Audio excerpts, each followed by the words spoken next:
AVT news को subscribe करें और बेल आइकॉन दबाना न भूलें।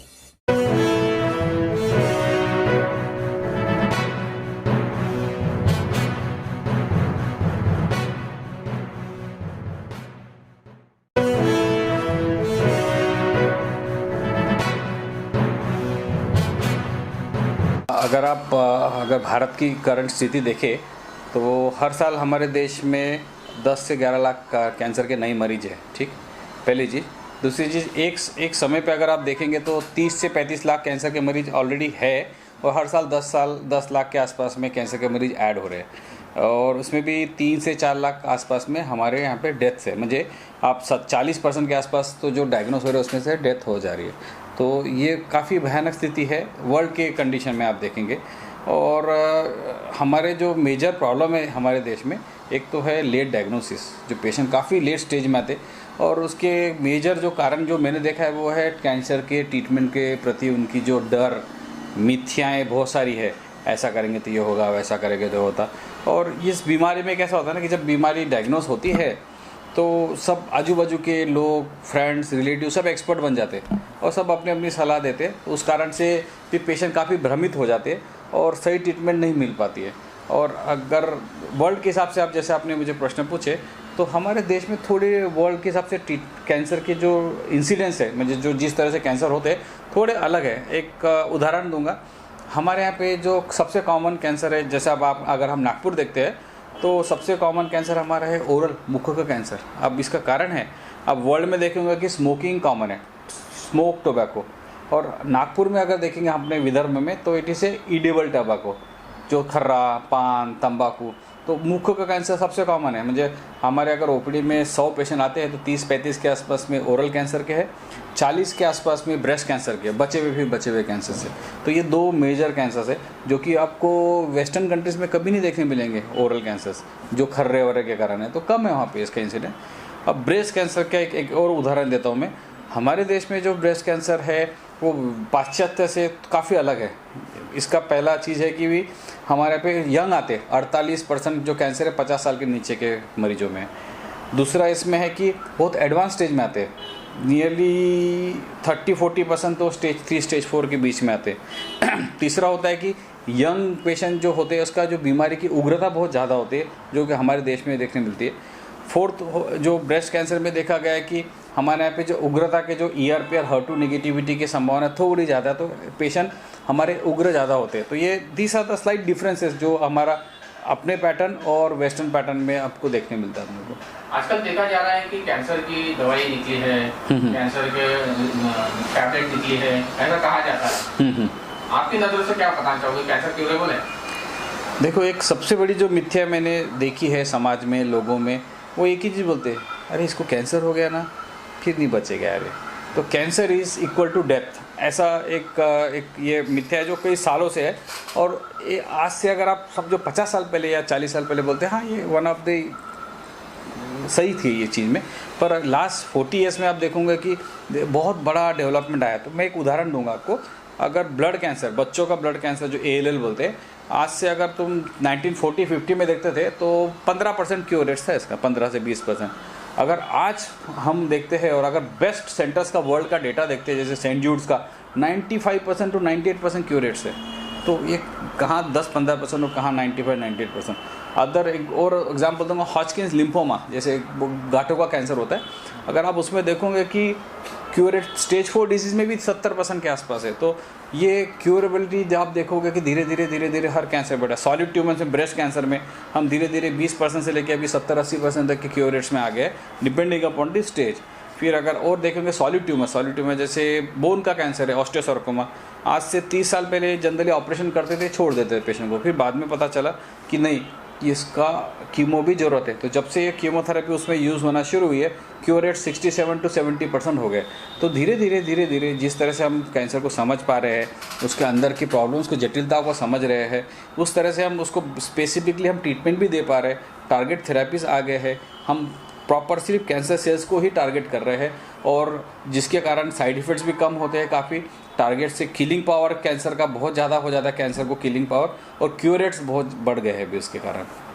तो ये अभी मेजर मिथ्या है कि कैंसर क्यूरेबल नहीं है। कैंसर डेफिनेटली क्यूरेबल है अगर हम उसको अर्ली स्टेज में पकड़ते हैं तो। स्टेज कैसे पकड़े? देखो कैसा होता है ना कि कोई बकेट होती है ना, पानी भरता है तो भरते भरते फिर छलकता है, ठीक। तो आपको वो छलकता नहीं पर वो भरते हुए देखना है। तो कैंसर भी ऐसी है, आपको स्टेज 1, स्टेज 2, स्टेज 3 और फिर स्टेज 4 में जाएगा। तो एक उदाहरण देता हूँ, स्तन का कैंसर, ब्रेस्ट कैंसर। जब स्तन में छोटी सी गांठ है वो धीरे धीरे बढ़ रही है तो आपको तुरंत डॉक्टर को दिखाना बहुत ज़रूरी है। उस समय अगर सही उसकी जानकारी हो जाती है, FNAC या बायोप्सी हो जाती है, जांच हो जाती है, तो वो अर्ली स्टेज में पकड़ में आ रहा है, स्टेज 1 या स्टेज 2 में, तो ऐसे वक्त उसका क्योर की संभावना बहुत हाई है। तो ये जो हमको अवेयरनेस बहुत ज़रूरी है, मुझे लोगों में जागरूकता बहुत आना बहुत ज़रूरी है कि कैंसर के क्या लक्षण है, कौन से लक्षण के लिए हमको सही एक्सपर्ट के पास जाना ज़रूरी है। तो अगर ये हम लोगों में, समाज में और सोसाइटी में दे पाए तो शायद हो सकता है कि हमारा कैंसर में क्योर रेट्स बढ़ेगा।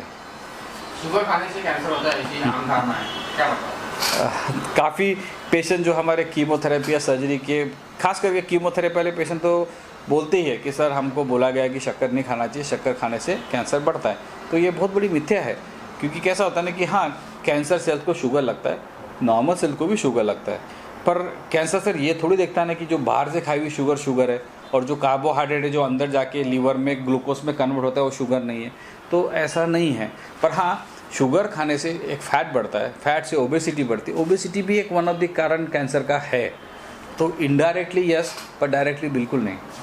जैसा कि कोरोना का माहौल चल रहा है, जैसा मास्क लगाते हैं, हाँ जी, कोरोना के डर से, माफ़ करना मैं मास्क नहीं लगाया हूँ। हाँ। तो लोग कहते हैं कि कैंसर भी ऐसे फैलता है, स्प्रेड होता है, कैसा है? हाँ, ये बहुत बड़ी मिथ्या है कि कैंसर इसे कंटेजियस, म्हणजे छुआछूत की बीमारी। तो आप देखोगे कि काफ़ी कैंसर के मरीजों को अलग रखा जाता है घर में, उसका खाने कपड़े अलग रखे। कई बार काफ़ी जो लेडीज़ होती है ना, जैसे माता है, दादियाँ होती है, वो काफ़ी दुखी होती है कि भाई मेरे को मेरे पोतों से मिलने नहीं देते बोले लोग हैं, मेरे को उसके बिना मैं रह नहीं सकती, क्यों? तो मेरे कारण उसको हो जाएगा। तो हम उनको एक ही उत्तर देते कि अगर कैंसर छुआछूत का होता तो हमारा ये फ़ोटो लग जाता ना यार, अभी तक तो फ़ोटो को हाथ लग जाता, हमारे डॉक्टर तो दिन भर कैंसर में है। तो ये छुआछूत की बीमारी बिल्कुल नहीं है। अगर आपने झूठा भी खा लिया या उसका थूका भी गिर गया या कोई शारीरिक संबंधों से कैंसर नहीं होता है। तो ये बहुत बड़ी मिथ्या है और ये इसको हमको क्लियर करना बहुत ज़रूरी है। कैंसर का क्या बताएं? देखो, ये स्तन कैंसर हमारे देश में सबसे कॉमन कैंसर है लेडीज़ में, फीमेल्स में। पर इसका मतलब ये नहीं है कि जेंट्स में नहीं होता है, मेल्स में भी स्तन कैंसर होता है और इसका प्रमाण धीरे धीरे बढ़ भी रहा है। इसका कारण नहीं पता मुझे, पर इसका प्रमाण मेल्स में हमने देखा है कि अभी बढ़ रहा है। और फीमेल्स में जो स्तन कैंसर हम जो देखते हैं हमारे यहाँ पे, स्टेज 2 से स्टेज 3 के बीच में जनरली आता है हमारे यहाँ, और कुछ पेशेंट तो 20% पेशेंट होते हैं तो स्टेज 4 में आता है। अब मेजर कारण क्या है वाई कि स्तन कैंसर बढ़ रहा है? तो आप देखोगे कि हमारा कॉमन कैंसर सर्वाइकल कैंसर है हमारे देश में, पर धीरे धीरे सर्वाइकल कैंसर के ऊपर में स्तन कैंसर ने ले लिया है पकड़, और खास करके अर्बन म्हणजे शहरी इलाकों में। तो इसका मेन कारण है ओबेसिटी, लैक ऑफ एक्सरसाइजेस, फिर इसके बाद में फैटी डाइट्स, फैटी जो डाइट होता है इसमें, फिर एक्सपोजर जो होता है जनरली, जिस तरह से बोलते हैं कि ना लेट मैरिजेस, जनरली इस्ट्रोजन का जो एक्टिविटी होता है अर्ली मैरिज से और अर्ली प्रेगनेंसी से, वो एक्टिविटी को ब्रेक मिल जाता है, क्योंकि इस्ट्रोजन एक वन ऑफ द कारण है जो हाई एस्ट्रोजेनिक लेवल जो ब्रेस्ट कैंसर को बढ़ाती है। तो जनरली वो एक लेट मैरिजेस म्हणजे पाश्चात्य शैली जो बोल सकते हैं अपन अपने भाषा में, वो वैसे अपनाने के कारण हमारे इसमें ब्रेस्ट कैंसर बढ़ रहा है। आज की पोजीशन में यूएस में हर 8वीं स्त्री में से एक स्त्री को ब्रेस्ट कैंसर होएगा या हो रहा है, हमारे देश में हर 28 में से एक को हो रहा है। तो धीरे धीरे वो गैप ख़त्म होगा। अगले 20-30 साल में हम भी 8 में से 1 तक आने की संभावना है, अगर हम हमारी जीवन शैली अगर बदलते नहीं हैं तो। सर, आजकल मोबाइल का इस्तेमाल बहुत ज़्यादा पैमाने पर हो रहा है। घर में हर किसी व्यक्ति के हाथ में बच्चा हो, बुजुर्ग हो या युवा हो, मोबाइल के बगैर रह नहीं सकता। तो मोबाइल से कैंसर हो सकता है? अगर आप लिटरेचर के बारे में जाए, अगर स्पष्ट प्रमाण के बारे में जाए तो प्रमाण के हिसाब से तो नहीं, पर ये मेरी ये पर्सनल धारणा है जो मैं कई सालों से मेरा सोच है कि इलेक्ट्रोमैग्नेटिक रेडिएशंस जो होते हैं, आप देखोगे आपके घर में भी चिड़िया नहीं देखने मिलेंगी, कहीं चिड़िया देखने नहीं मिलती, क्योंकि इतने बड़े बड़े मोबाइल टावर थे, उसके इलेक्ट्रिक मैग्नेटिक रेस से चिड़िया के जो भ्रूण होते हैं, एम्ब्रियोस, वहीं ख़त्म हो जाते हैं। तो आप और एक एग्जाम्पल दूंगा, इनफर्टिलिटी म्हणजे बांझत्व बोलते हैं इसको ना, जो बच्चे नहीं होना, देखोगे कि अभी इनफर्टिलिटी बहुत बढ़ गई नए न्यूली मैरिड कपल्स में, 5-5, 8-8 साल हो गए बच्चे नहीं हो रहे इनको। तो इसका कारण क्या है? तो मुझे लगता है वन ऑफ द कारण is electromagnetic rays, mobile and mobile towers. इसके बहुत स्टडी नहीं है, पर कुछ कुछ मेरे पास इनडायरेक्ट एविडेंसेस है। हमने कुछ कुछ देखा कि कुछ कुछ मोबाइल टावर के आसपास में हमने देखा था कि कैंसर की क्लस्टरिंग थी, जो कि एक एग्जांपल वर्धा का बताऊंगा मैं, जहाँ पे एक मोबाइल टावर था, वहाँ पे 3 या 4 पेशेंट हमारे पास कैंसर के आए थे।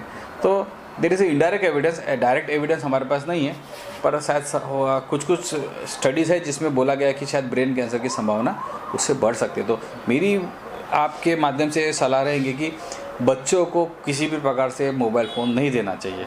माताएं अपना काम कम करने के लिए बच्चे अपने को परेशान करते हैं, इसलिए उसके हाथ में मोबाइल दे देते, उसके कारण इलेक्ट्रोमैग्नेटिक रेडिएशन और एक्सपोजर बहुत बढ़ जाता है। तो हो सकता है शायद इसका इल इफेक्ट हमको आगे में देखने मिले।